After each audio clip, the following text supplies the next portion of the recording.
to begin requesting from our superintendents, from our community, from our board members, the resources that I needed, because our students needed it a great deal more than many of those other schools.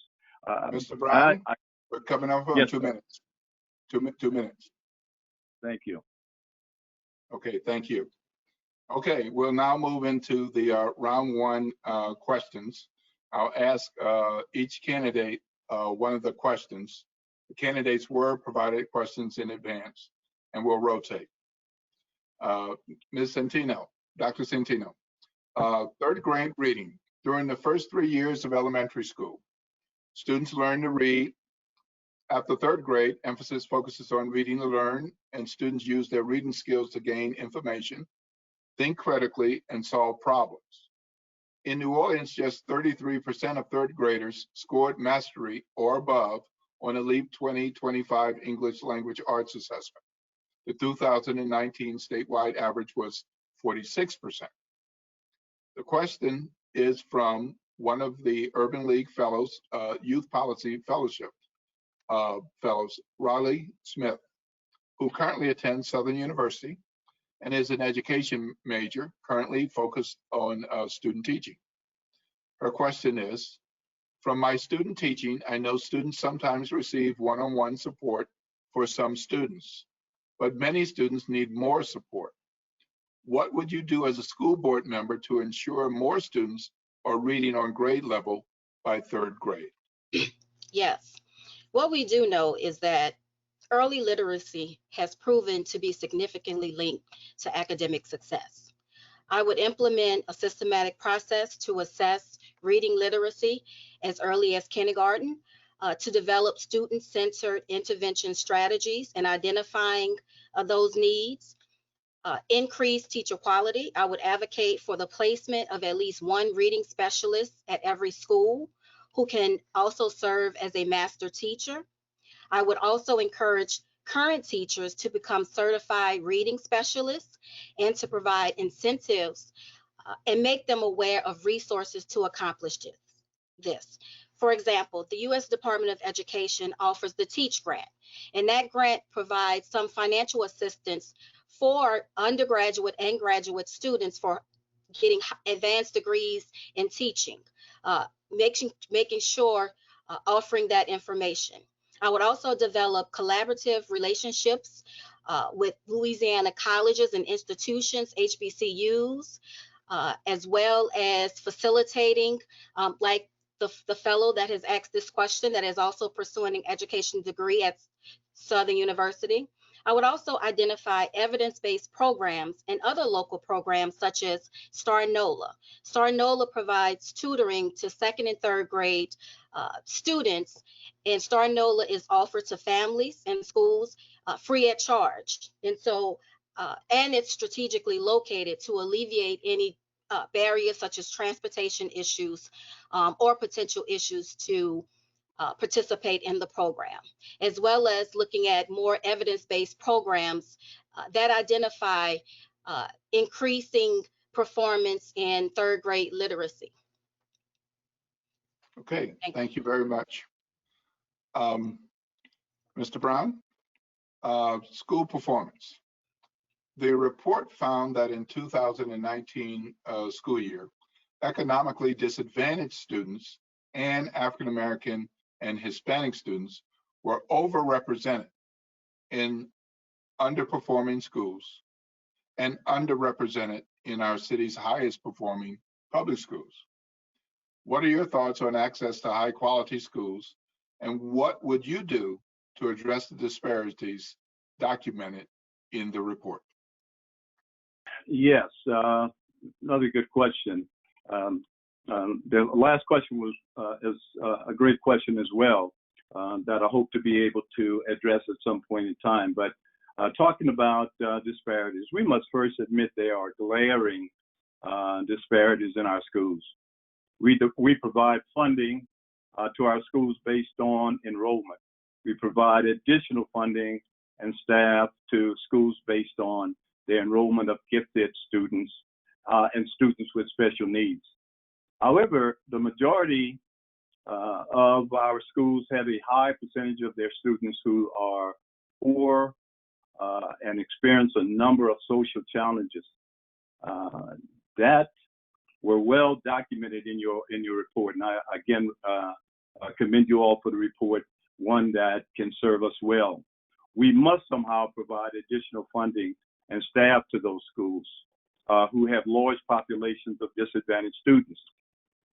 I personally experienced this disparity as the principal of Phillips Junior High School, where the majority of my students lived in the St. Bernard housing development, or later as the principal of Forte High School, where the students lived in poor communities in Calton.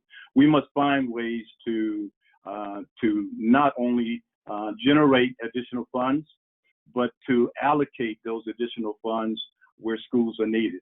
Again, as an educator myself, I felt that Payne very often not having the resources to adequately educate the students in the schools where I served.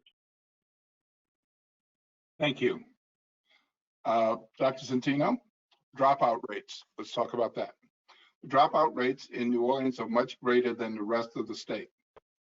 During the 2017-18 school year, 1,040 students in grades 7 through 12 dropped out of school. 225 middle school students in grades 7 and 8, and 815 high school students grades 9 through 12 dropped out. What do you believe the Orleans Parish School Board should do to address these high dropout rates? Yes, what we do know is that dropout rates are not just specifically to Louisiana. Research notes that at least 7,000 students drop out a day in the US. And so that is a large scale issue. But Orleans Parish School Board should review school disciplinary policies that may encourage students to drop out and identify discriminatory practices and strategies for dropout prevention and intervention, such as having dropout specialists in every school who can identify students with early warning signs, such as poor attendance, failing to earn the appropriate number of credits for their grade level, and those failing in grades in English and math. Also identify and implement staff development to train teachers and school leaders to identify social and emotional needs of students, and establishing community partnerships and developing comprehensive, coordinated systems to support students' needs and promoting a positive school climate. And so one of the things that my experience at juvenile court, I was the director of the Families in Need of Services program, where I saw under-resourced youth become school to prison casualties of the school to prison pipeline. So we definitely, in regards to the racial equity report, one thing that was identified was disproportionality in school suspensions.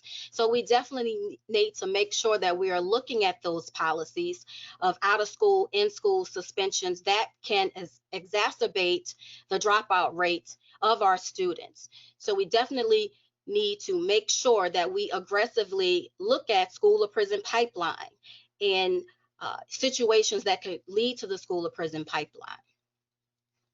Okay, thank you very much. Appreciate that response. Mr. Brown, selective admissions, another important topic for us. In the 2019 school year, some schools had eligibility requirements such as immersion language programs that require set levels of language proficiency, and others that require parents or guardians to attend a curriculum meeting, open house, or tour. The 4 public schools that do not participate in the one app application process accept applications and make school assignment decisions at the school level.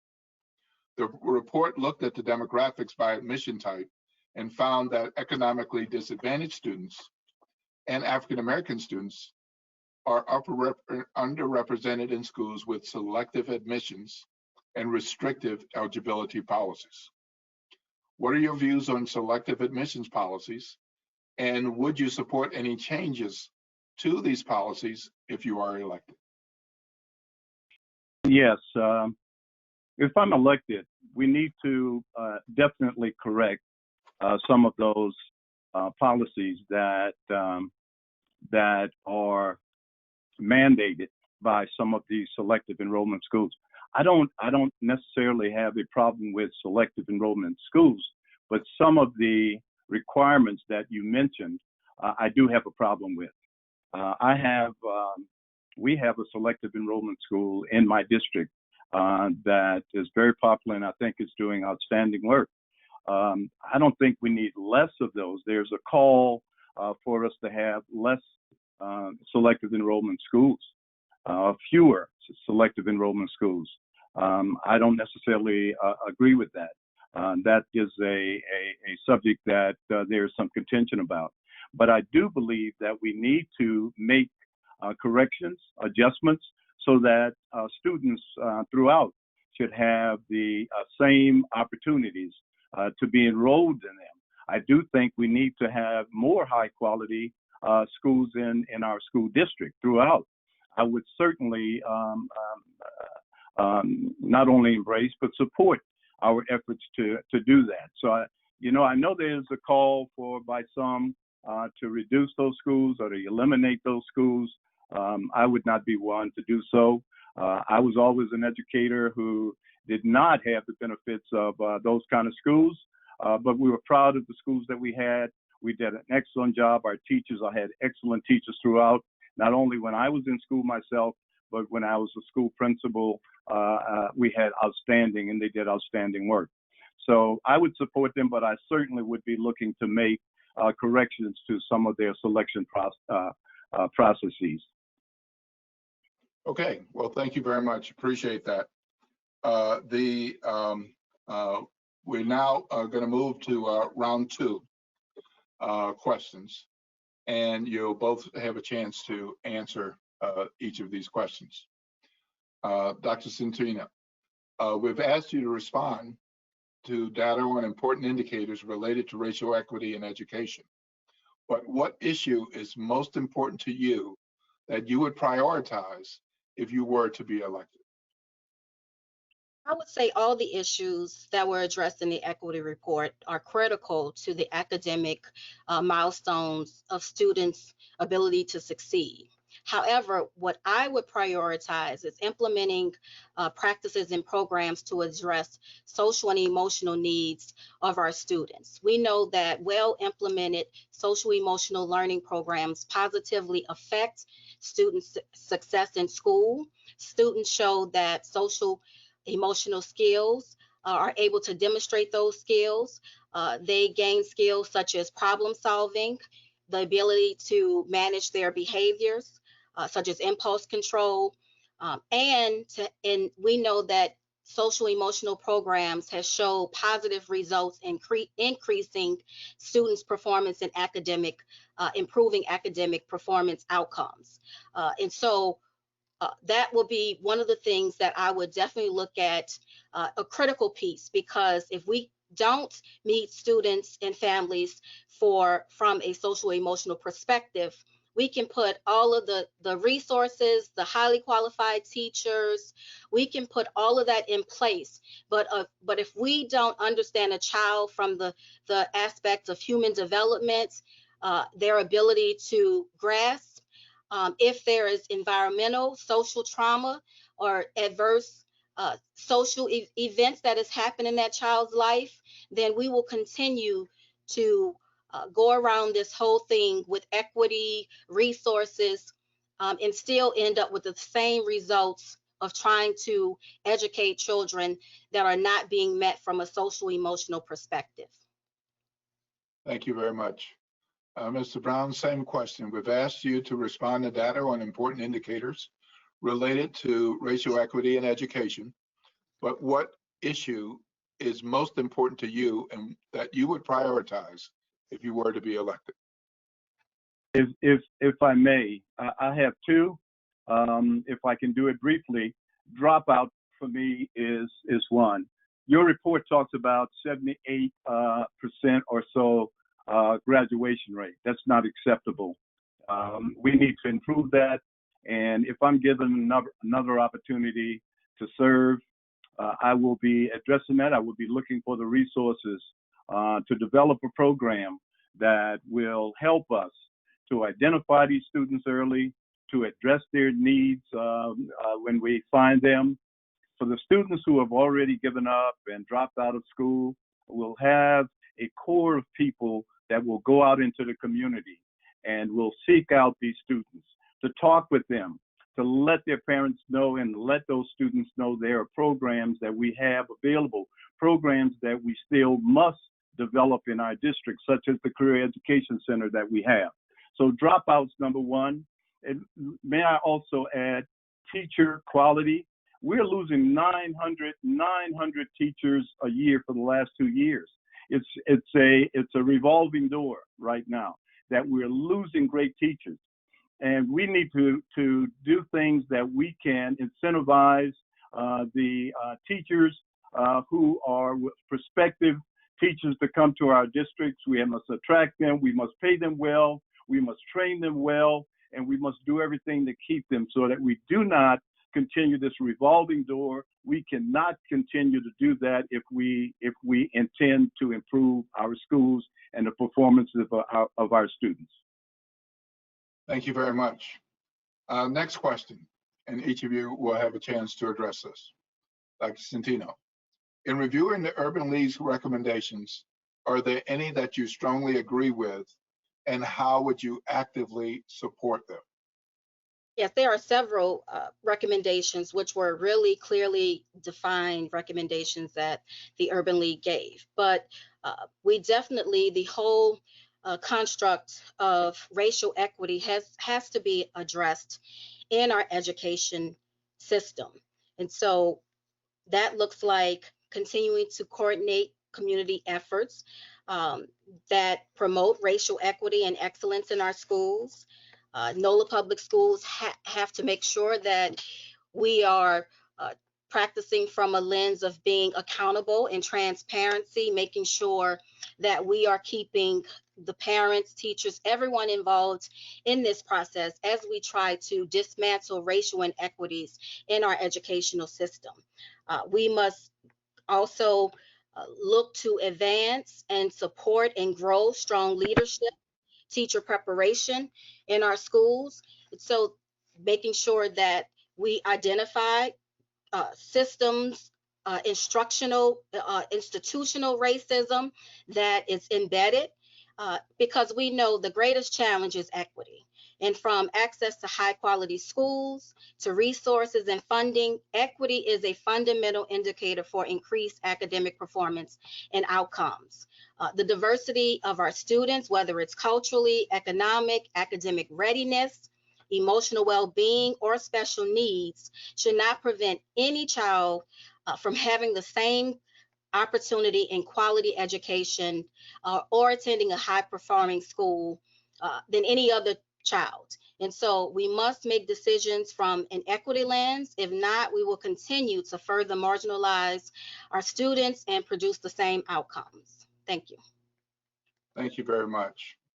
Mr. Brown, in reviewing the Urban League's recommendations, are there any that you strongly agree with, and how would you actively support them? I think the Urban League has been very consistent in what the reports that they have made and come to our school board meeting to share with us.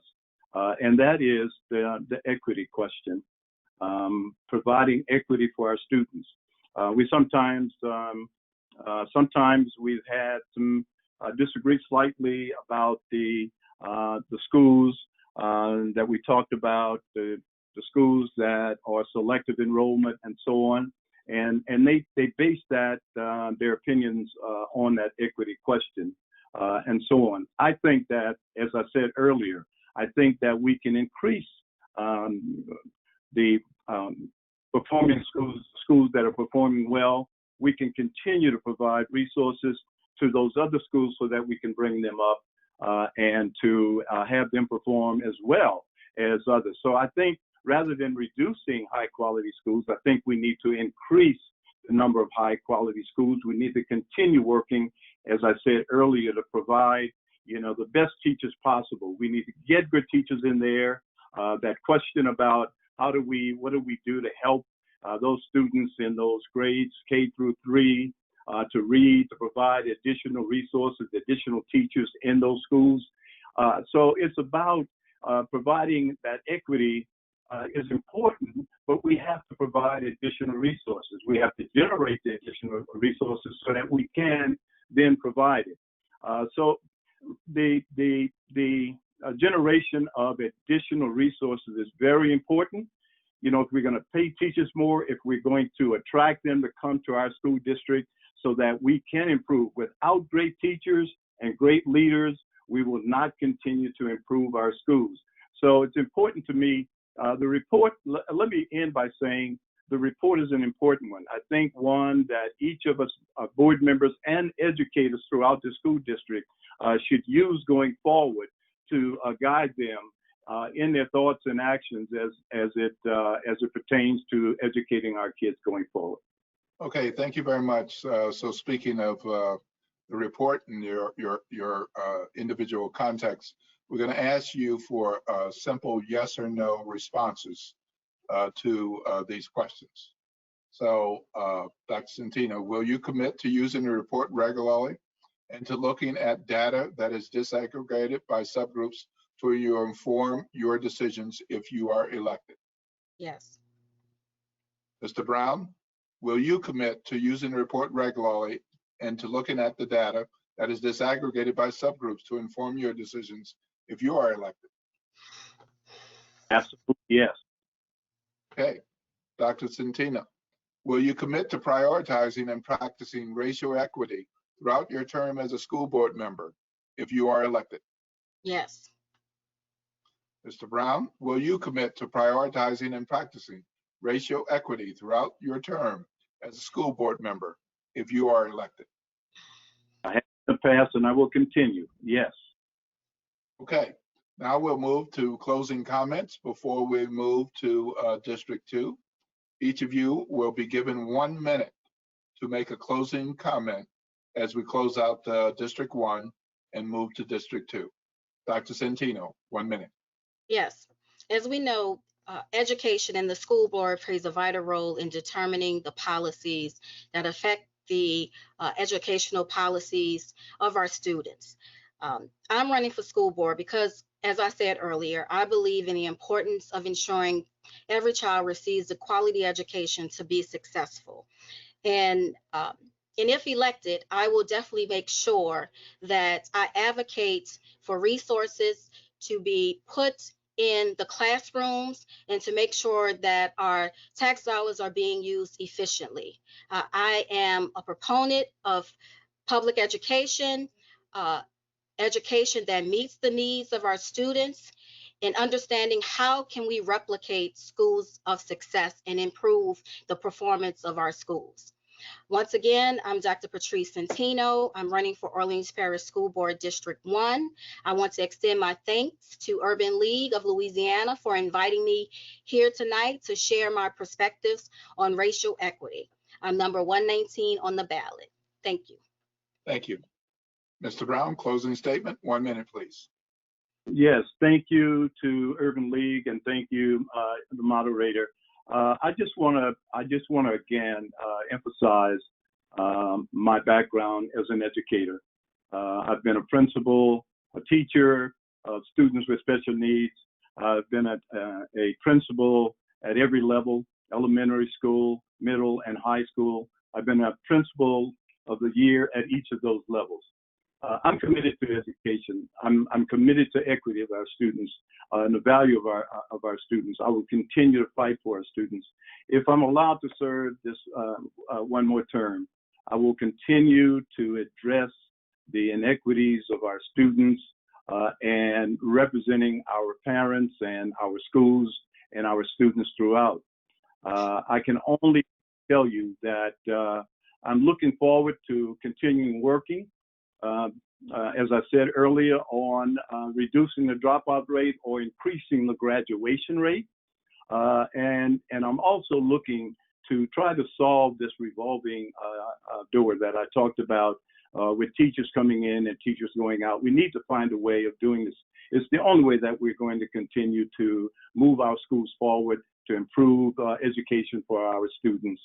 So I look forward, yes, to using this report throughout my term if I'm so elected. So John Brown, District 1, I hope that you all will certainly get out and vote, not only for our races, but for those national races as well. Thank you.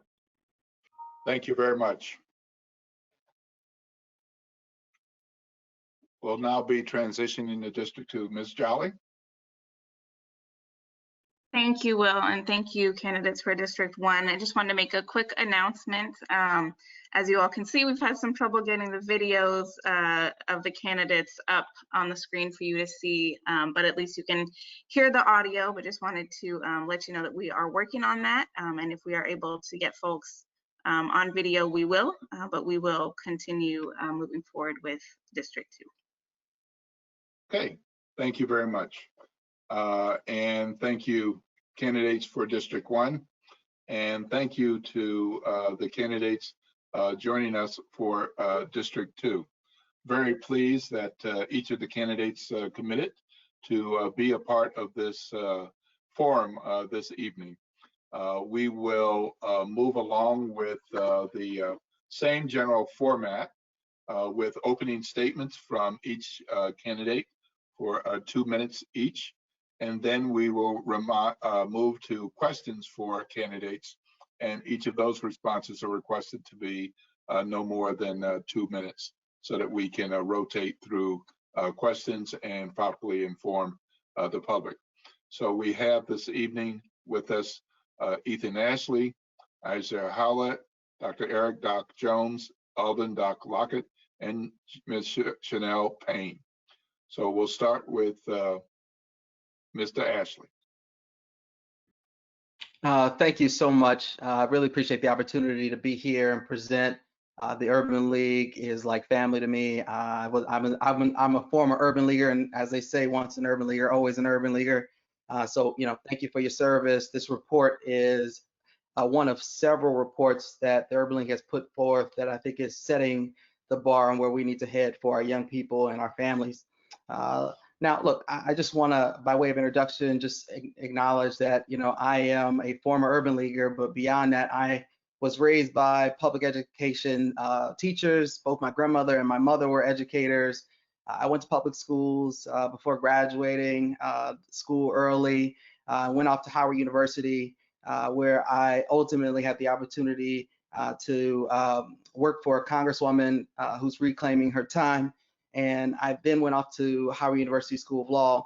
And after working and doing work at Howard and Howard University School of Law, I went and had the opportunity to start my career here in Louisiana at the state level, doing work around criminal justice and criminal justice reform. And it actually has, it really got me, I think, tempered on the work that I wanted to do at the district and inspired me in many respects to run for political office. Almost 4 years ago. And what I'll say is now I serve as the school board president of the Orleans Parish School Board. And not only do I serve as a school board president, but I'm a current parent of a public school student.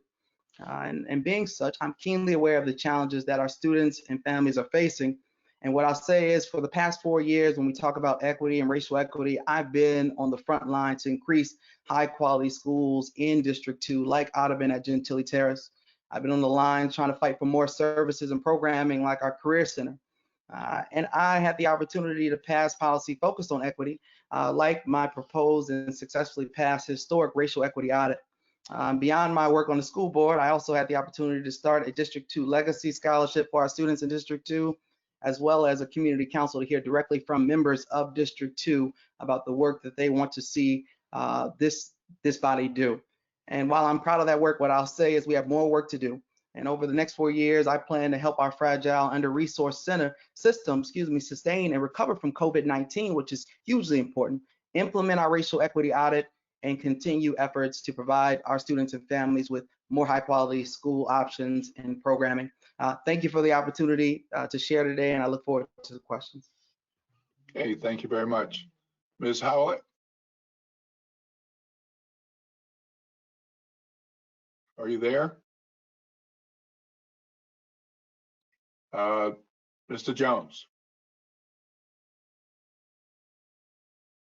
Can you hear me, Mr. Jones?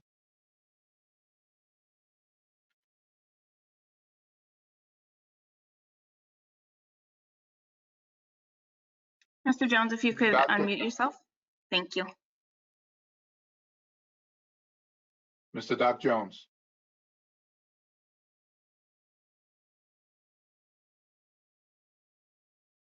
We cannot hear.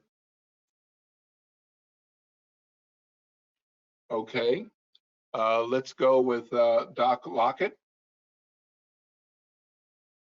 Hi, good evening, everyone. I Thank want to thank you for including me in this Urban League of Louisiana forum tonight. What was very intricately important to me is when I got this report that I studied for the last week and a half. The data in this report was part of the reason I was inspired to run for school board, because I know that our subgroups within this report are not being given the resources they need to be successful. So part of the reason I was inspired to run for school board is because I have the experience as a school leader in implementing and monitoring programs to make sure that we can give all students the fair advantage that they require to be successful, according to this data in the subgroups.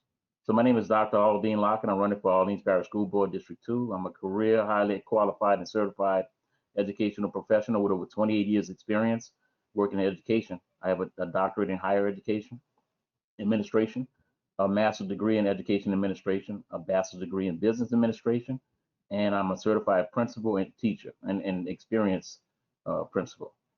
As an educator, I've worked as a teacher, a staff developer, a master teacher, reading interventionist, literacy facilitator, assistant principal, and dean of students.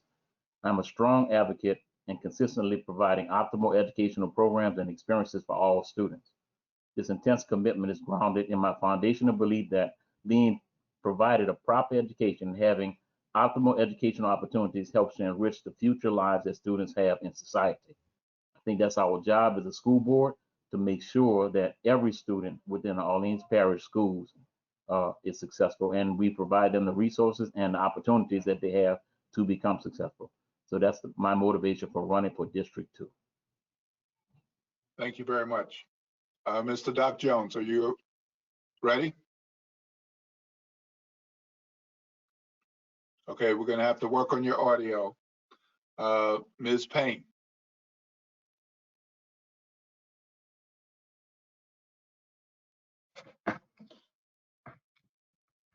Good afternoon. I am Dr. Chanel Payne. Thank you so much for having me this afternoon. I am a candidate for Orleans Parish School Board District 2. I am a parent, educator, a veteran of the United States Air Force National Guard, a business owner, and through that business, I have assisted more than 200 children in the greater New Orleans academically. I am also a community servant, and I am the single candidate in this race that grew up and was educated in District 2. I graduated from Marion Abramson Senior High School, and I also graduated from Sutton University at New Orleans. I received my master's and doctorate degrees in educational administration from Texas Southern University following Hurricane Katrina.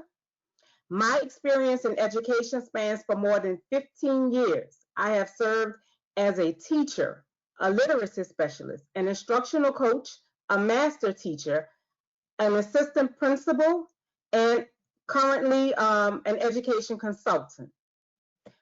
I am confident. I am running because our board is in need of strong and competent leadership, and I am confident that my connections to parents, students, and educators will enable me to work closely and effectively with all stakeholders in District 2 and beyond. Even more importantly, as a product of District 2, I am entirely aware of the needs of the students, parents, and educators of District 2 because their needs were my needs. I've served in all three capacities. As an educator and owner of a business that provides educational services for children, as well as a school-based educator in New Orleans, the results of the equity study were not alarming to me. They actually mirrored the data that I've been collecting through my business since 2014. As it relates to school climate, my doctoral degree dissertation focused on the influence of demographics and school-related factors on disciplinary actions under the zero tolerance discipline policy, and I am extremely familiar with the disparities as it relates to disciplinary practices for African American children. So the results of the study were saddening me, but they were not surprising. Again, I am Dr. Chanel Payne, candidate for Orleans Parish School Board, District 2. Thank you very much. Let's go back to Ms. Howlette. Are you there? Unmute yourself, please. I'm here. Okay. Decent audio. Good evening, everyone. I'm so sorry that this audio is not happening, but as a school-based educator, this is not my first run-in with technology being a bit wild in 2020. So I'm so sorry about that. But as mentioned, my name is Asya Howlette. I am a school-based educator. So really what I do is I teach math, secondary math, and then I also support teachers. And so really the work that I care about doing when we look at what's next for the school board is partnering between theory and all the ideas that people have about education and the actual practice of doing it every day. And so as a person who is in the building each and every day, who is actually implementing policy that is impacting students at a school-based level around COVID, I think I have just like a very keen perspective on what's actually happening in our schools. And that is the perspective that is currently missing from our school board. People who are in this charter system that is pretty unfamiliar to all of us because I'm certain none of us went to charter schools. And so I think it actually is incredibly valuable to have someone who's in there currently each day and who has spent the past 10 years in schools teaching, doing this work, because this is the pathway that I choose to take. So I'm really excited to share just some of my thoughts with everyone. And again, I'm just so sorry that I'm like fake here. I wish I was all the way here. Okay, thank you very much. Dr. Jones, are you available? Unmute yourself. Dr. Jones, can you unmute yourself?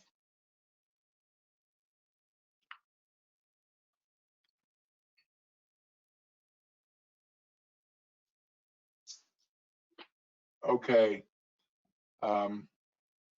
Since we're unable to get that, hopefully someone there will be able to help you with that, since I don't think it's on our end at this point. So we'll move into our round one questions, and a reminder to our candidates and to our audience that each of the candidates received the questions in advance, and the candidates know that each candidate will get one of the questions asked and then another, but it won't be the same for each candidate. So let's start with Mr. Ashley. I'm going to read you the third grade reading question. During the first 3 years of elementary school, students learn to read. After third grade, emphasis focuses on reading to learn, and students use their reading skills to gain information, think critically, and solve problems. In New Orleans, just 33% of third graders scored mastery or above on the LEAP 2025 English Language Arts Assessment. The 2019 statewide average was 46%. This question is from one of the fellows from the Urban League's Youth Policy Fellowship. Raleigh Smith currently attends Southern University, and she is an education major, currently doing her student teaching. Raleigh's question is this: from my student teaching, I know students sometimes receive support, one-on-one support for some students, but many students need more support. What would you do as a school board member to ensure more students are reading on grade level by third grade? Mr. Ashley. That's an excellent question. And I think I will start by acknowledging that I myself cannot solve this issue and problem alone. And as a board member, my job is very much so to work with my colleagues to prioritize the things that I know is really important to us, and this being one of the most important things to me. And what I would say is, I think that we would start and need to start with a strategic plan from the board, focused on how we're able to get resources in the classroom for these young people. Beyond our strategic plan, I think that strategic plan should offer our superintendent with the opportunity to be able to figure out the best ways for our educators to receive the resources that they need to be successful. As a school board member, our job is really around resource allocation and managing and evaluating our superintendent, and being able to also be thoughtful about how we are able to expand the programming that we have and sustain it. And so I think it's also important to note that we have started the opportunity to do early childhood work, becoming the co-operators of the early childhood program locally. And I think that we need to expand that, because early childhood supports will help our students be able to get the support that they need to read on grade level by 3rd grade. Now, I just also want to acknowledge that we have a lot of organizations that have come together in New Orleans to really do this work. And the campaign for third grade reading is really that's led by the United Way, I think is one of the things that we also need to make sure that we're being supportive of and tapping into and providing resources. Now, the last thing I'll say is we got to also support our community. We got to get our community bought in to be able to support every student at every school. And I think we can definitely do that, and there's a way to get it done. Thank you very much. Ms. Howlette, next question. School performance. The report found that in the 2019 school year, economically disadvantaged students and African American and Hispanic students were overrepresented in underperforming schools and underrepresented in our city's highest performing public schools. What are your thoughts on access to high quality schools, and what would you do to address the disparities documented in the report? So I think the first thing that comes to mind is funding. And I know that we've had increases in funding for schools, especially for students who have 504s, IEPs, and some of our English language learners. But there's also this other piece where I'm like, we actually need to do 430 years of racism and systemic oppression to our communities. And so that actually takes funding that is going to overcompensate for what has already been done. And so what I'm really thinking about is, how do we have enough funding so that way we have more teachers and buildings for students who need them the most? Because we know that in many of our underperforming schools, our teachers are overworked. And so they actually aren't even have the capacity to give the same attention to the students who need it the most. We also see higher turnover in those school settings. And so that's disrupting just like continuity of learning, especially for our kids who have who are in special ed settings. And so I think, I think the first piece is really making sure that we have money that is going to allow for us to have enough staff, and then enough staff that can then spread the load and responsibility that so many of them are carrying in those spaces. That's keeping our retention rate of teachers in those spaces lower. Because at the end of the day, if we keep losing our teachers, then we won't have anyone who from year to year really knows what our students need in order to keep reaching their next benchmark. Okay, thank you very much. Dr. Jones, I understand you're with us. Yes. And I'm glad we got that worked out so you can join us. Thank you so much. Thank you so much. All right. Going to talk about the dropout rates. The dropout rates in New Orleans are much greater than the rest of the state. During the 2017-18 school year, 1,040 students in grades 7 through 12 dropped out of school. 225 middle school students in grades 7 and 8, and 815 high school students grades 9 through 12 dropped out. What do you believe the Orleans Parish School Board should do to address our high dropout rates? Well, that is so alarming to hear those very scary data numbers or facts. I'm actually shocked right now and trying to process those numbers, because every data that we have shown across the school district has tremendously said that our schools are growing, that we've made tremendous progress, we've made tremendous growth, but yet you have an alarming number that you're telling me about high school dropouts. So what do I believe in terms of what needs to happen? One, we definitely need to take a look at the middle junior high school, as we look at the overage kids and average kids that are already in those buildings that are in there that's not being addressed or not being attended to. Number two, we need to look at our elementary schools and making sure that there's a strong curriculum, basically as it relates to K through third, making sure that those kids get a solid foundation with a very solid curriculum that's designed to fundamentally prepare them to middle school, junior high. And then lastly but not least, the alternative schools is not the answer to solving the dropout rate. We must go back to the table and create some innovative ways to address that. When you look at the state level, they talk about two pathways, the university pathway and the career pathway, but yet we've removed every career pathway out of the schools, a very limited amount of career pathway inside of those high schools. So I think we have to create a way that we can find out that, knowing that all kids are not going to go to college, or don't, not that they may or may not be capable, but may not want to go to college, and yet look at those kids who have another desired interest and survey those students at those levels to making sure. I think putting career pathways, introducing the career pathways at the middle junior high school level can address those issues. In addition to that, I think moving to senior high school, making that a clear pathway for them to have, and making resources available. I also think we need to redirect and remotivate and encourage our students that the option is not to drop out, no matter what circumstance or situation you're in.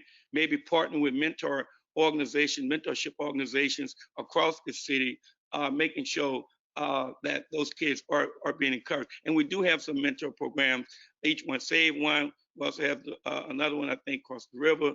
I can't think of the name of it right now, and I apologize for that. I got a brain spell just now. But again, I would say in closing, the way we address that is, one, we need to make sure that we're creating pathways that are very clear and attentive to the needs of those kids. But we also have to address those overage kids that are both in middle, junior high, and high school that actually checked out at the early ages of their life. And then we need to re-encourage a curriculum that will reinforce across the board, addressing those basic fundamental needs to making sure that our students get it. Thank you. Okay, thank you. And we'll get back to you for your introductory. Thank you so much. Dr. Lockett, we're going to touch on selective admissions.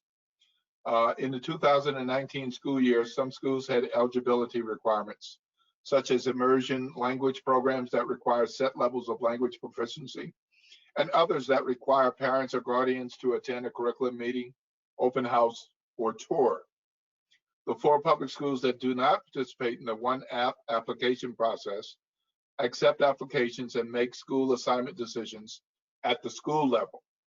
The report looked at the demographics by admissions type and found that economically disadvantaged students and African American students are underrepresented in schools with selective admissions and restrictive eligibility policies.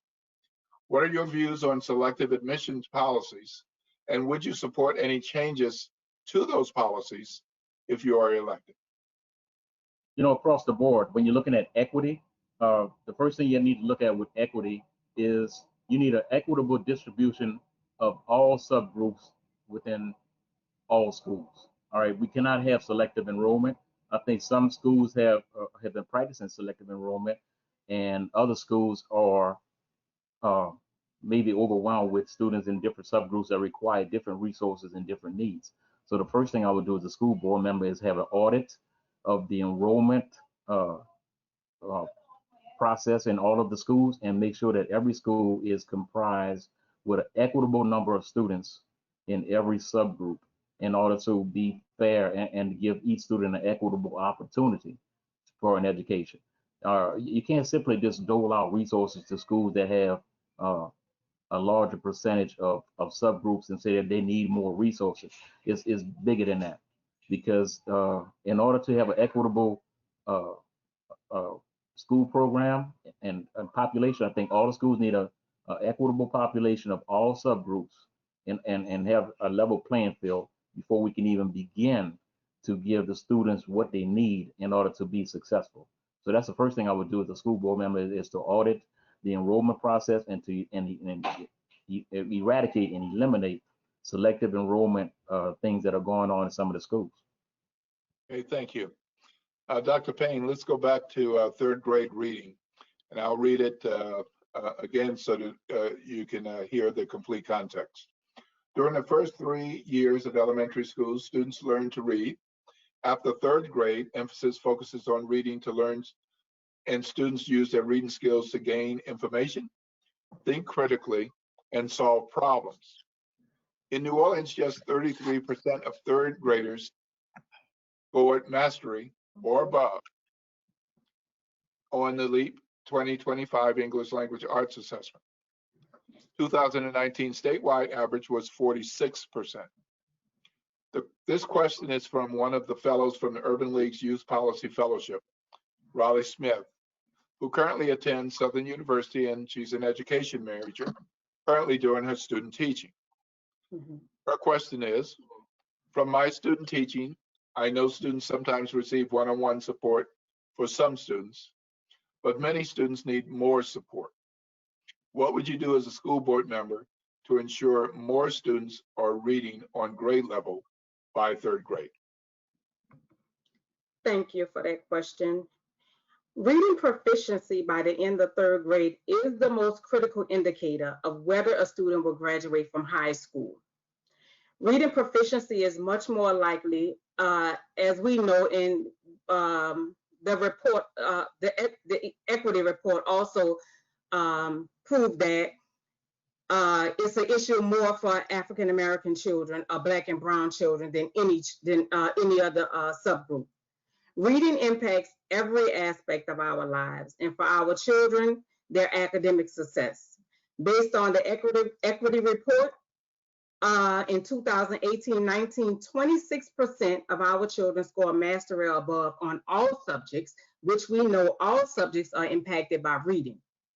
So what I would do is push for quality early childhood programs, address summer learning loss, push for a hire of skilled interventionists, specifically that focus on reading, hire skilled reading specialists, also class size reduction teachers that focus on building students' foundational skills in reading.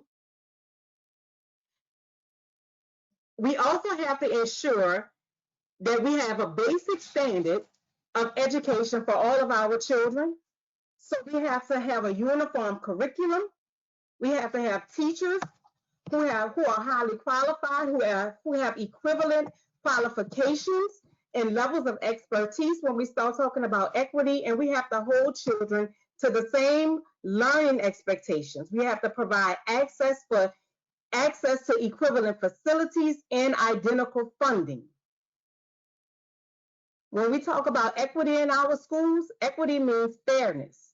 So we have to ensure that we are providing fairness across the board. If we want our children to continue to matriculate through our K through 12 schools successfully and to graduate from high school, we have to ensure that by third grade, our children are readers. After third grade, we should not be teaching children how to read. We should be building their vocabulary and teaching them a love and a passion for reading. Okay, thank you very much. Mr. Ashley, we're returning to you with another of the questions. And we're going to return to selective admissions. In the 2019 school year, some schools had eligibility requirements, such as immersion language programs that require set levels of language proficiency, and others that require parents or guardians to attend a curriculum meeting, open house, or tour. The 4 public schools that do not participate in the One App application process accept applications, and make school assignment decisions at the school level. The report looked at demographics by admissions type and found that economically disadvantaged students and African American students are underrepresented in schools with selective admissions and restrictive eligibility policies. What are your views on selective admissions policies, and would you support any changes to admission policies if you are elected? Thank you. That's a great question. And I'd say, very quickly that I'm glad to know that in 2021, those 4 selective admissions schools will be added to the one app process. And so beyond that, what I'd say in this moment is, those processes that you talked about in terms of site-based barriers, in my personal opinion, that make it really difficult for the everyday parent to be able to take advantage of and enroll in these programs. I think we have to do a better job to eliminate those barriers and just say if a student hits the mark academically to meet to be included into the school program, that they are offered admissions. And I think that is one of the critical things that I think we need to get to within our system. It shouldn't necessarily be based off of whether or not your parent can show up at a certain time in order for you to be eligible for admissions. And I think I think the Urban League has done a great job of identifying that as an issue. Beyond that, I think that there's a place for these schools. I think it's important to be able to acknowledge that we have students who perform really well and could probably benefit from being in these cluster groups that will allow them to continue to achieve and be supported. I mean, look, it's no different than what we had prior to the storm with McMain and McDonald 35, and those schools and those graduates are great. And I think that we got to make sure that we continue to foster support for those parents and for those students. But I also say that I don't think that those programs around supporting highly academically inclined students, that they shouldn't just be based in these 4 particular selective admission schools. I think that there should be, and we've already started to see programs in other schools like Langston Hughes and other schools where they've created individual programs for high achieving students. And I think that that's really important too, to foster and support the growth of those students as well. Okay, thank you very much. Ms. Howlette, let's return to you, and let's talk about dropout rates. The dropout rates in New Orleans are much greater than the rest of the state. During the 2017-18 school year, 1,040 students in grades 7 through 12 dropped out of school. 225 middle school students in 7 and 8, and 815 high school students, grades 9 through 12, dropped out.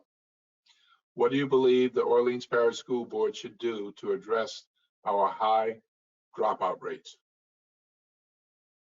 Well, I think there are some things that have actually already started happening. I know with the push for supporting early education was important, and it's important because a lot of our kids are coming in behind. And so even when we asked the question about reading in 3rd grade, I was thinking, well, sometimes our kindergartners come in and they're not making whole sentences yet, and they can't recognize their letters yet, and all of these other pieces. And so when you have kids who are coming in who are already behind, like whether we want it to be true or not, I think the way our system, especially with testing, is set up, it sets students up to feel like they can't be successful in our school settings.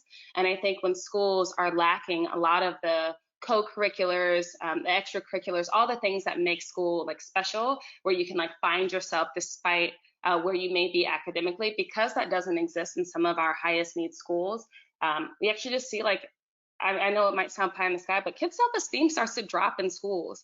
And when that starts happening, like that is actually when their attendance stops dropping. And I work, like I said, I work in a school, so I see it happening. I had a kid today who was in 3rd grade, and he was upset about something. He walked up the stairs where he found me in the middle school, and he yelled like that he hates his life. And I'm like, these are our babies that are literally in elementary school thinking this. And so I mean, I don't know what the district yet needs to do. I mean, I think there's this piece where we need to be more intentional about mental health, social emotional work, being trauma informed, and all of those pieces, which, I mean, that just takes, I think, a coalition of people who really believe in the importance of that and really believe in the mental health of our students.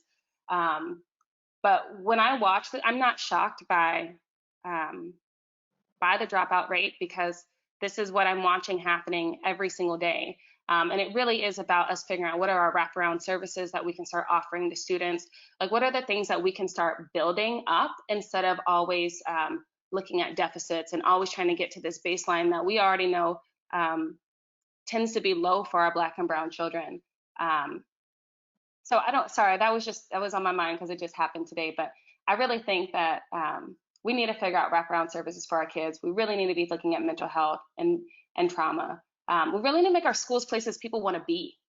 Like, our schools, like, you shouldn't be able to look at another school and say, like, dang, this school has co-curriculars. Like, that should be a standard. Or, dang, this school has teachers who have been here for years, decades. Like, that should be the standard. And I think that really comes down to how we value educators and how much we value the spaces our Black and brown children have to attend school in. Okay, Yeah. Thank you very much. I appreciate that. Dr. Jones, let's return to you and let's talk about school performance. The report found in the 2019 school year, economically disadvantaged students and African American and Hispanic students were overrepresented in underperforming schools and underrepresented in our city's highest performing public school. What are your thoughts on access to high quality schools, and what would you do to address the disparities documented in this report? Look, the elephant in the room is this. We have to remove politics and very inadequate policies that only support the status quo. We also have to take a look at basic fundamentals that identify and addresses those inadequacies that you're speaking about, and then also that was cited in the Urban League report. Listen, the resources should be fair across the board. They should be fair across the board. Our kids should be getting this, Black and brown children should be getting the same resources that an average child, the white students are getting in our school system. Number two, I strongly believe that when we look at the disparities among those kids who need special services, I think that the process of how we enroll, and as one of my colleagues mentioned about the selective enrollment, where they have an opportunity to select, which rules out how many of those numbers will indicate the population, target population needed to meet the quota at their school site. And so I just think all schools should be equitable. Like, all schools should give children a fair, quality education with highly qualified, highly certified teachers, with highly qualified, highly certified school leaders. I just think, you know, we're playing politics with the children's lives, and it's their civil rights that we're violating. And I think that we should create a space that every school in this city would be a great school. When we speak about the McDonald 35s and the Warren Eastons and the McMahon Magnus and all of those schools that had that, and when parents in a decade ago were standing in line to get to those schools, well, those questions with the Urban League findings and their research reporting would not even be a question if all of these schools were schools that had the same quality and the same resources in the school building. And I think that's what we have to shift to. We have to identify that we need to create a playing field that is equitable and equal and transparent, and that our children and families are getting the same resources that those schools are getting, that everybody is jumping the line or making multiple political phone calls to get their kids in those schools. So all schools should be great schools, and I think we should identify that that is a problem and not be afraid when we talk about race issues. We should not be afraid to talk about the equity and how we politically politicize, how we put kids who are in need, lack them with those services they need. We should have that same discussion and not be afraid to have that conversation. Okay, thank you very much. Ms. Lockett, we'll return to you, and let's address the third grade issue. During the first 3 years of elementary school, students learn to read. After third grade, emphasis focuses on reading to learn, and students use their reading skills to gain information, think critically, and solve problems. In New Orleans, just 33% of third graders scored mastery or above on the LEAP 2025 English Language Arts Assessment. The 2019 statewide average was 46%. This question is from one of the fellows at the Urban League's Youth Policy Fellowship, Raleigh Smith, who attends Southern University as an education major and is currently doing her student teaching. This is her question. For my student teaching, I know students sometimes receive one-on-one support for some students, but many students need more support. What would you do as a school board member to ensure more students are reading on grade level by third grade? Across the board, can you hear me? Ms. Lockett. I'm sorry, Doc Lockett. Yeah, can you hear me? Yes, across the board. All right. Third grade. Right, across the board, every charter school in the system needs to have a comprehensive literacy program that is implemented and monitored to make sure that every student reads at or above grade level before they leave third grade. This is a prerequisite that we must enact as a school board and must monitor as a school board. And this program it contributes to every subgroup being successful from the entire time in school. So reading at or above grade level by the end of third grade is one of the most important indicators of a student's future in the school. And this is one of the things that is detrimentally important in making sure that all students are successful and have the skills to take advantage of educational opportunities in the future. So as a school board member, it's important that we make sure across the board that every student has a literacy program in that school that promotes the 5 components of reading instruction, phonemic awareness, phonics, fluency, comprehension, and vocabulary, and make sure that each one of these students is fluent by the end before they leave third grade. As a principal, I implemented these programs using comprehensive school reform models and other measures and intervention programs, and that contributed greatly to the success that the students had, and we significantly improved our school performance score by making sure students were literate. We talk about dropout rates as well. Students are more inclined to drop out of school if they don't read at or above reading level by third grade. All right, after that, each year contributes to students being detrimentally behind, and that contributes to the dropout rate. Recently, the state of Louisiana was awarded $42 million to dole out to different schools so that they can enact some literacy programs to make sure that students are reading at or above grade level. I think when New Orleans gets that money, I think that should be allocated to every charter school, and that should be implemented. We should implement some literacy programs to make sure that all students are reading at or above grade level before they leave third grade. That includes giving some professional development to teachers and making sure that our superintendent is aggressively monitoring the literacy programs of the students in our schools. Okay, thank you very much. Next, we'll move to Dr. Payne, and we'll touch on selective admissions. In the 2019 school year, some schools had eligibility requirements, such as immersion language programs that require set levels of language proficiency, and others that require parents or guardians to attend a curriculum meeting, open house, or tour. The 4 public schools that do not participate in the one app application process accept applications and make school assignment decisions at the school level. The report looked at demographics by admissions type and found that economically disadvantaged students and African American students are underrepresented in schools with selective admissions and restrictive eligibility policies. What are your views on selective admissions policies? And would you support any changes to these policies if you are elected?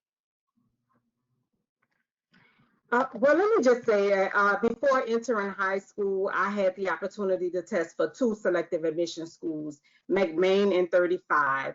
And I was able to acquire admissions to both, but decided to go to my neighborhood school, which was Abramson, which is where I graduated from. I am a believer in school is what you make it. And I also believe that, but I also believe that we have to push all our schools to be excellent schools. How do we push all our schools to be excellent schools? Through having excellent teachers. Our teachers are the backbone of our educational system. So what do we need to do? We have to start by supporting and developing our teachers. We have to locate resources to improve our schools and improve academic outcomes. We have to ensure that our schools are a safe place for every child. And we have to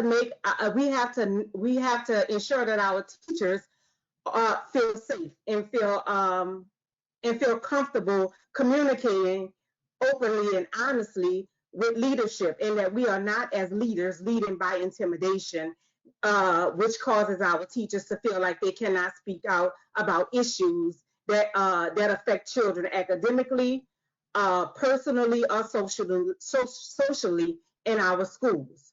So I think that we have an opportunity right now to elect strong board members, to elect competent board members, so that we can ensure that all of our schools meet the standard of excellence.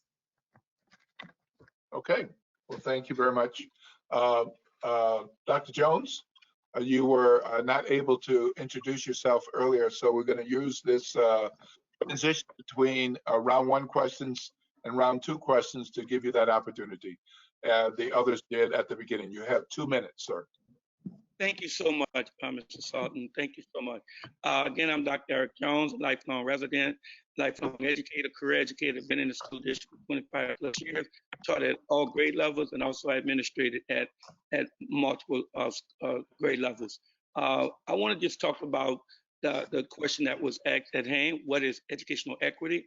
According to the Urban League's report, educational equity is an ongoing process that removes historical barriers and creates a system of opportunity by which all students have necessary resources to reach their highest potential.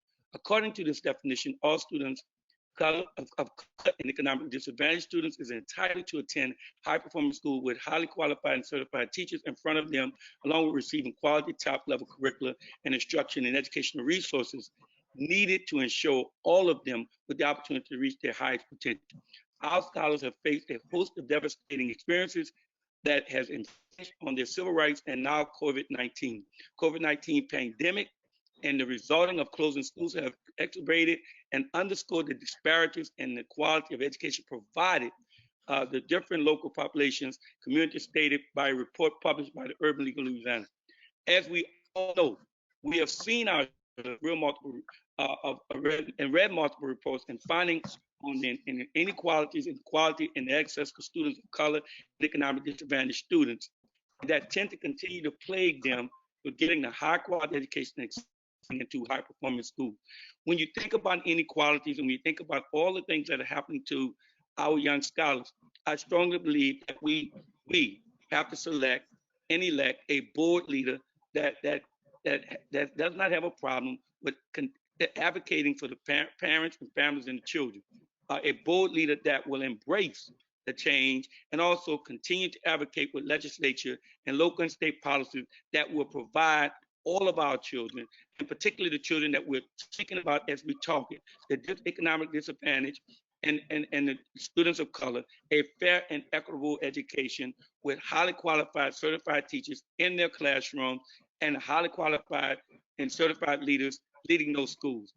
I believe strongly that that can happen as we elect a strong leader, and I strongly believe that I'm that leader, and looking forward to you to support and vote for Dr. Eric Jones on your ballot.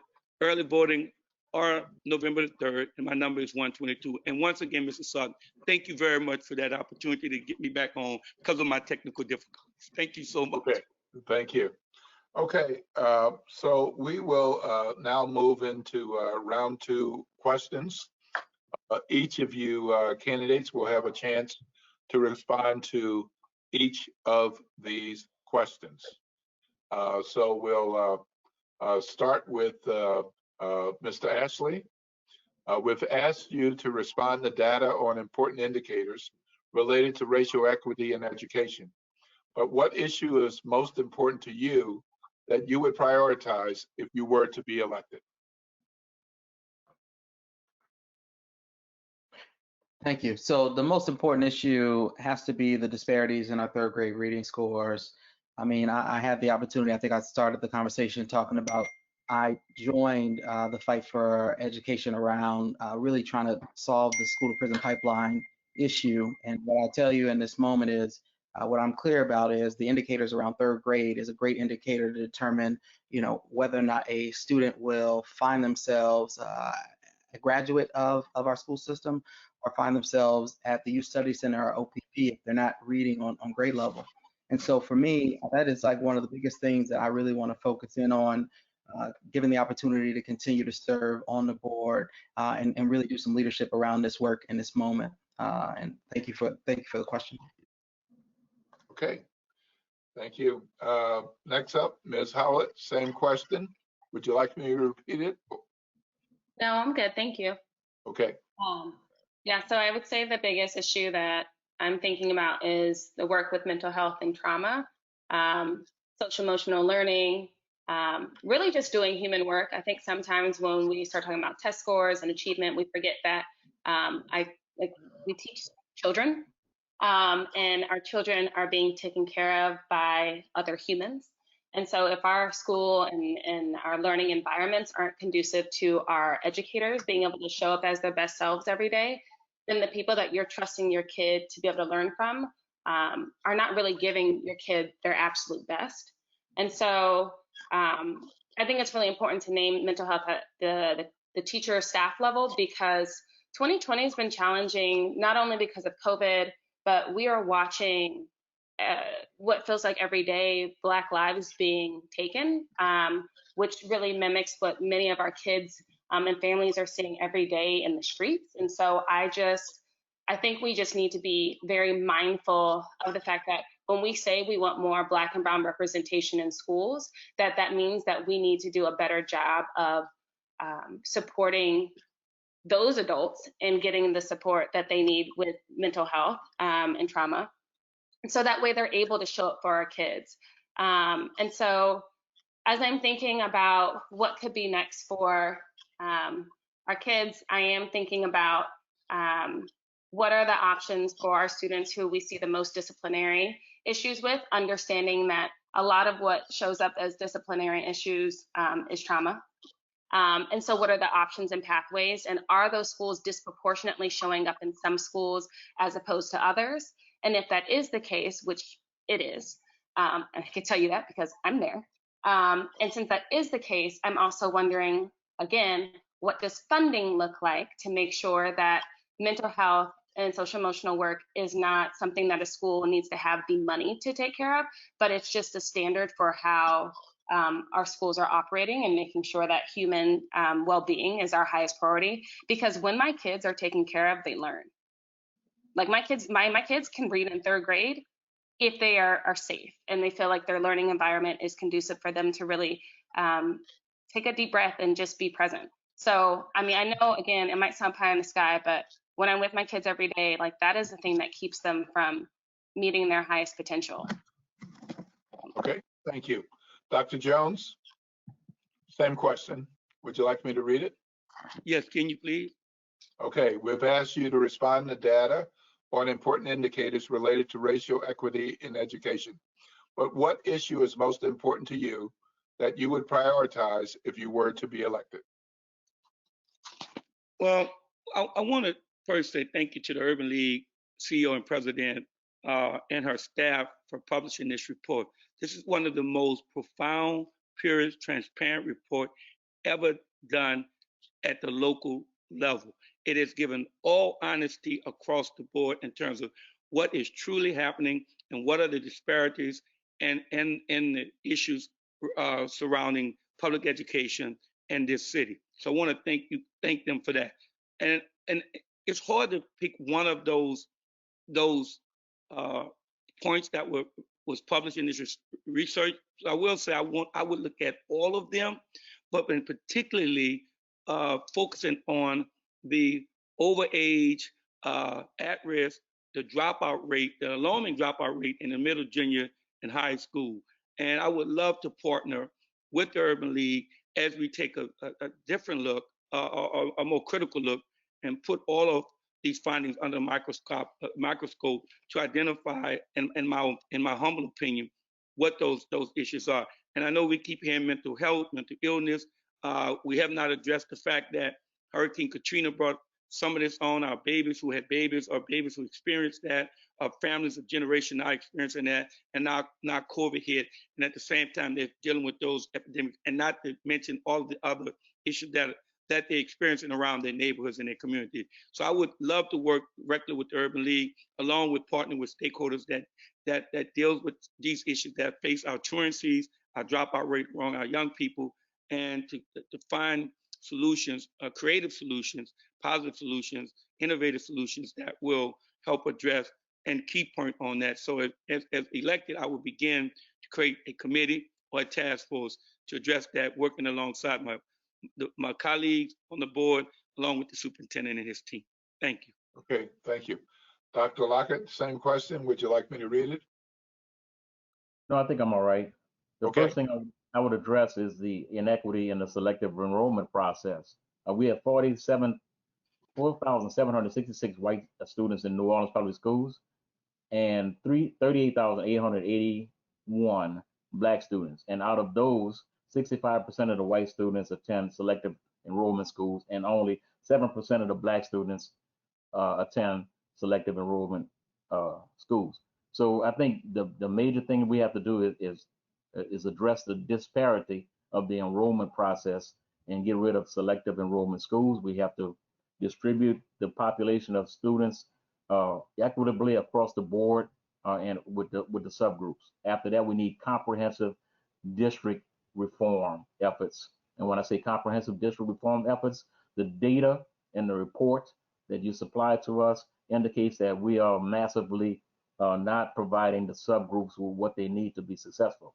And that's across the board. We are even lower than the average of the state of Louisiana. So what we have to do is, each one of the schools, after we make sure that they are equitably populated with students and with diversity, each one of the schools need to have a comprehensive school reform pupil progressive plan to address the needs of each one of the subgroups that are comprised in the school. And as a district, we need to monitor those pupil progression plans to make sure that every subgroup in every school is successful.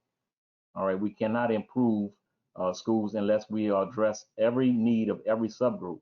Just like students with IEPs, special education students need additional resources and different things to be successful. We need to look at the subgroups of all of the subgroups and look at what they need to be successful. We need to look at the deficiencies, and we need to intricately provide these schools with the resources that they need so these subgroups can be successful.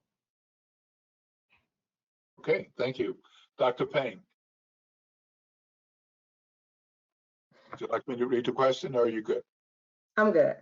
Thank The you. area that I will focus on will be the reading proficiency level of third graders.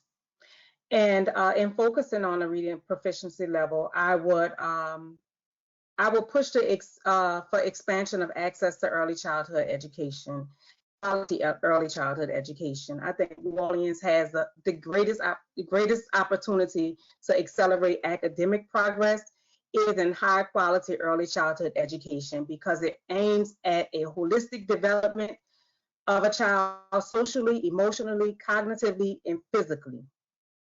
I think that it is imperative in order to build a solid and broad foundation for lifelong learners and well-being.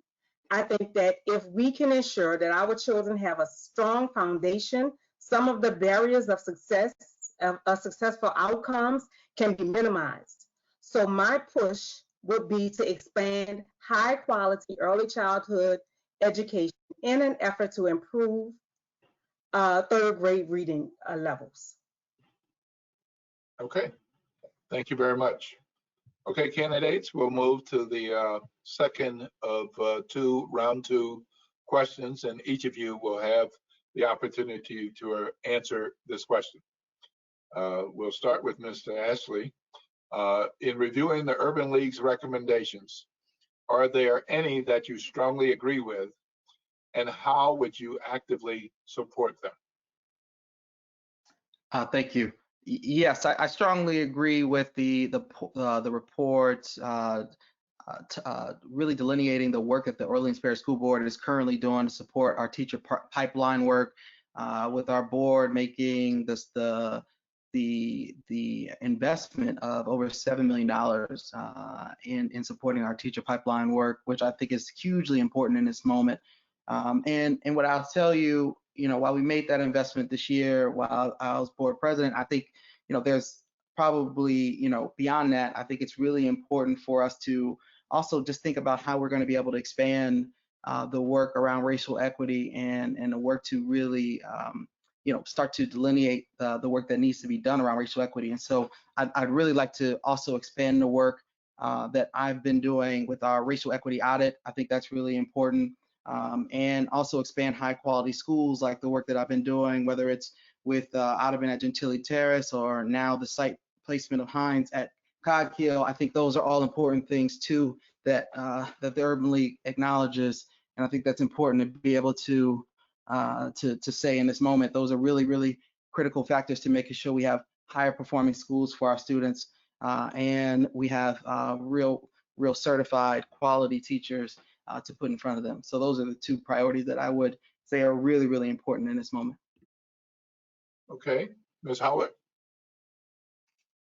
So I would say the first recommendation, like recommendation number one, is the one that I really love. And so for those of you who can't see it, it's the OPSB must expand equitable access to high quality schools and teachers.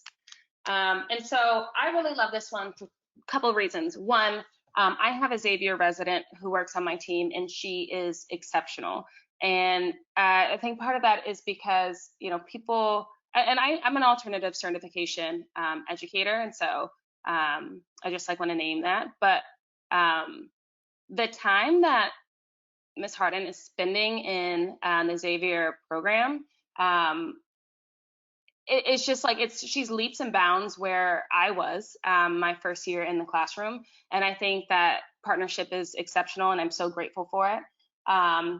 The next piece of that, though, I think is figuring out ways to make sure that we retain teachers like her, because I believe that our teacher retention, our teacher turnover is twice that of other cities our size. And I want to say that the report recently came out that said our leadership, we had a 22% turnover. If that percent's wrong, I'm sorry about misleading with that data. But I say that to say, as our leadership becomes more Black, brown, melanated, full of minorities, we need to be even more mindful of how we are supporting their development, because it would be a shame if we created this pipeline where they came out, or once they came out, that they didn't have the support, and then it looked like they were not suited, or battling imposter syndrome, which actually was the result of us not truly investing in them getting what they needed. So I think that leadership pipeline truly needs to be developed.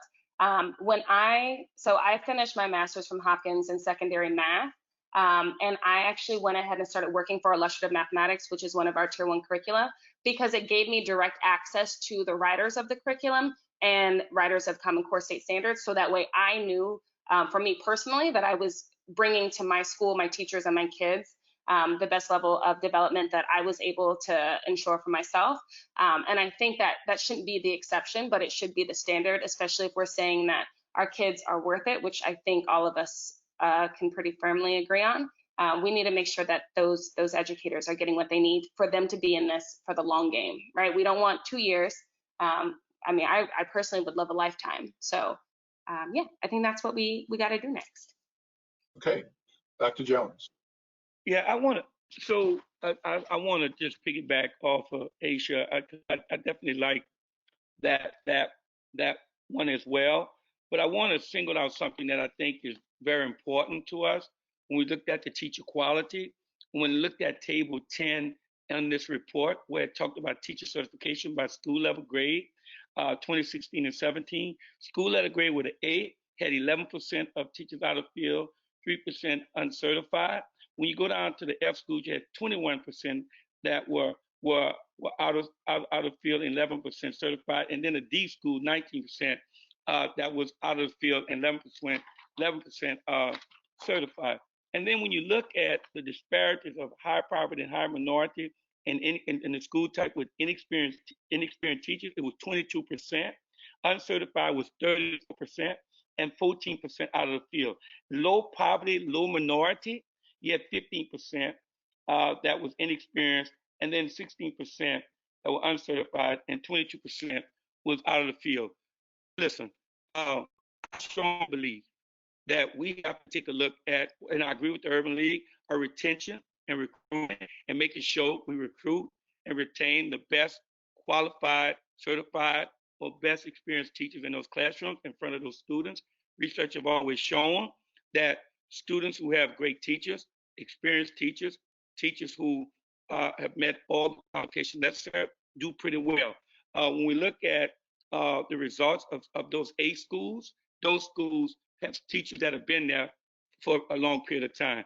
You have veteran educators versus new teachers and experienced teachers who have schools that are constantly failing.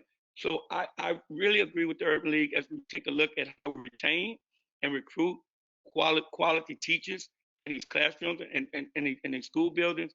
And lastly, to just take a more deeper look at what those incentives would be. Because I think another thing is that, you know, the teacher pay is very, very low. I mean, we're asking teachers to give and give and give and do multiple things, and yet we're the lowest paying profession on the paying scale. So I think creating those type of incentives, but again, I agree strongly with us being able to retain and retract and recruit and maintain highly quality teachers in those classrooms. Thank you. Okay, Dr. Lockett.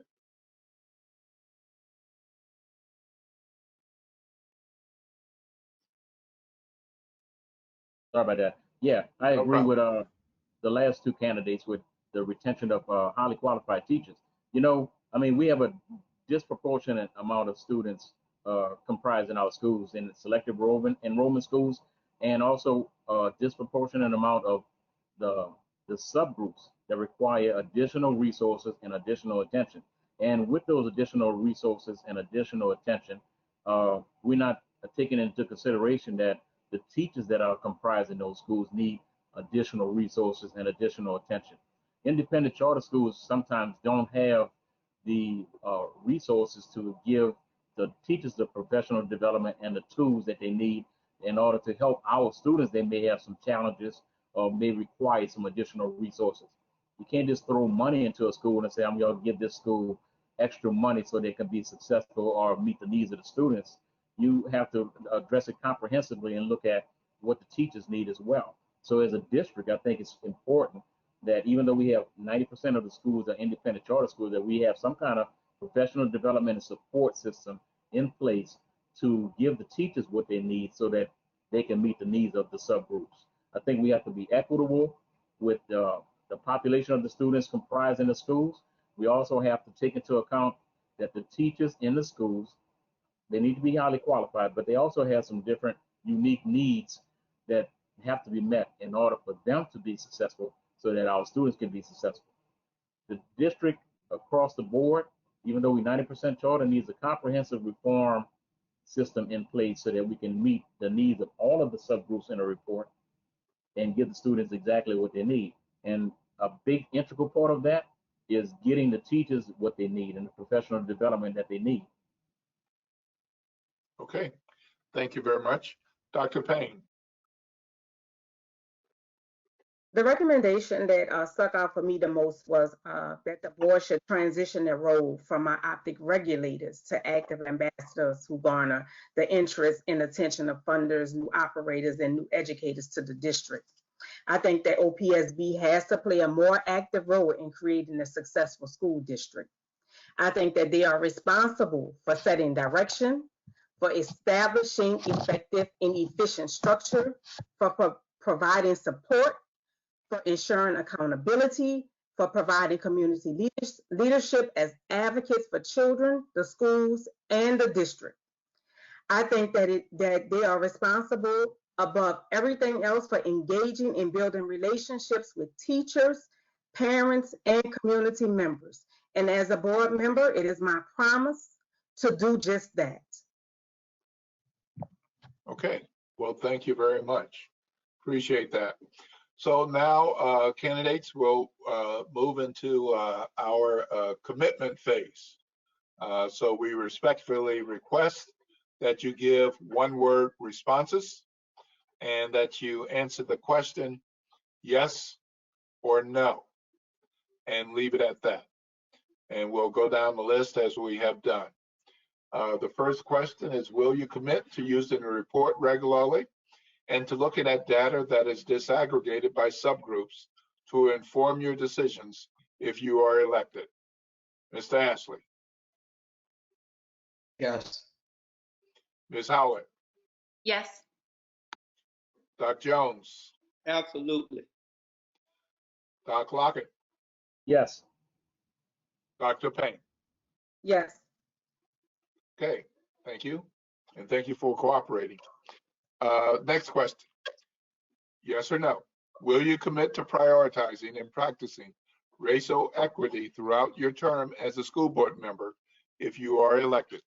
Mr. Ashley. Yes. Ms. Howlette. Yes. Dr. Jones. Absolutely. Dr. Lockett. Yes. And Dr. Payne. Yes.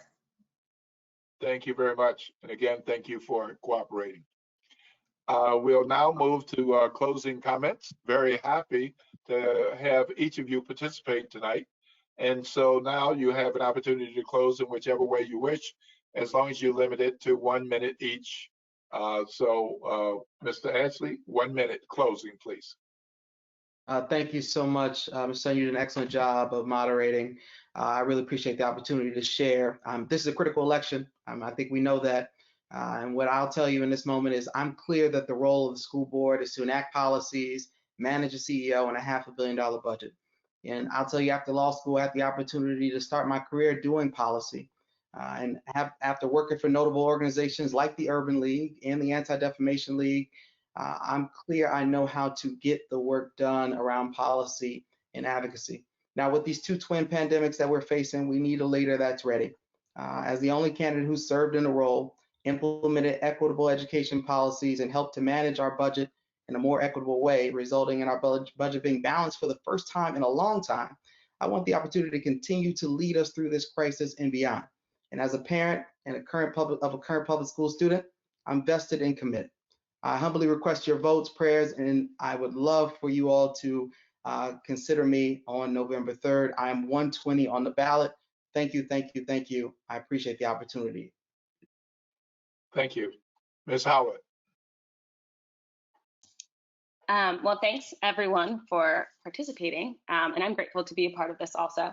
I just want to leave everyone with, I recognize that many of the things that I spoke about today are not the defined roles of a school board member, but I do think that they are important contexts that every leader in education should have. And so in running for school board, I recognize there are skills that I will need to learn once the elections are over. But those are just skills, right? What we're talking about right now is having a leader who has context for what educators, families, and students are experiencing every single day. And I am that person. And I'm the only person who is in the building every day doing that. And so on November 3rd, I'm asking you to vote for me, Asya Howlette, number 121, because proven leadership is not based off of the title, but it's about the work that you do every day. I think the way I've run this campaign speaks to the work that I'm willing to do. And I think the past 10 years in the school building speaks to the work that I will continue to do, no matter what the outcome of this race is. Thank you. Dr. Jones. Yes, look, I agree with Ethan, Asya, and all of the other colleagues or candidates running for public office for this district. We are at the most critical time.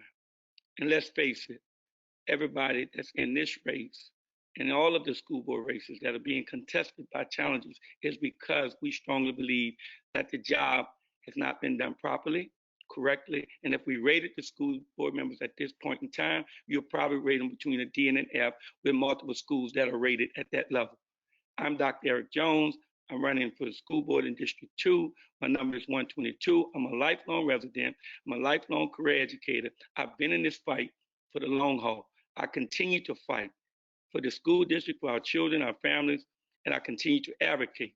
With that said, I'm praying and hoping and asking humbly for your support, your vote, and your prayers as we move forward to changing, not just reforming, but changing the way our schools should be, should have always been, and continue to improve the quality of life for every boy and girl, every young person that's attending these schools and moving on to being productive citizens. I thank you again. I thank the Urban League. I thank you, Mr. Sutton, for moderating this. You did a phenomenal job. God bless you. God bless the Urban League. And thank you guys. And I look forward to serving the next 4 years. Okay, Doc Lockett. Yeah, I feel honored and privileged to be a part of this panel. As I said before, I think everyone that's running for this seat is passionate about education. So I feel privileged to be a part of the cohort. So, but you know, there's nothing more important right now than making sure that every student is nurtured and every student is provided every opportunity to achieve, excel, and expand their talent so that they can be the best that they can be. And I think we are at a juncture right now in the system, in our entire system, where we're looking at this data that you have given us, and we've seen that we are not meeting the needs of students. I think that the task of monitoring educational programs and missions requires having a board, or at least a person on the board, that knows how a school should be run and also knows how to determine if students are being provided optimal educational experiences or being shuffled over or left behind in the process. So electing someone to the board that doesn't have the foundational mission or credentials and skill set to critique schools and monitor educational program is a disservice to the students. So I'm asking for support. I was inspired to run for this because I have the skills to make sure that I can monitor these schools and make sure that they are implementing optimal educational programs that does not leave any student behind.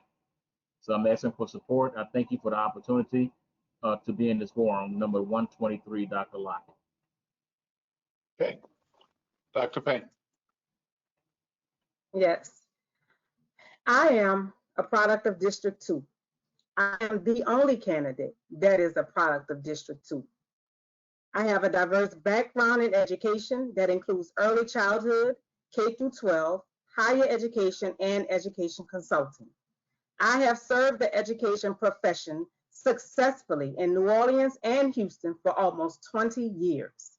But most importantly, I am determined to provide a quality education for our almost 50,000 students in my city, where I attended public school, just as I received the education, a quality education, they deserve to receive it as well.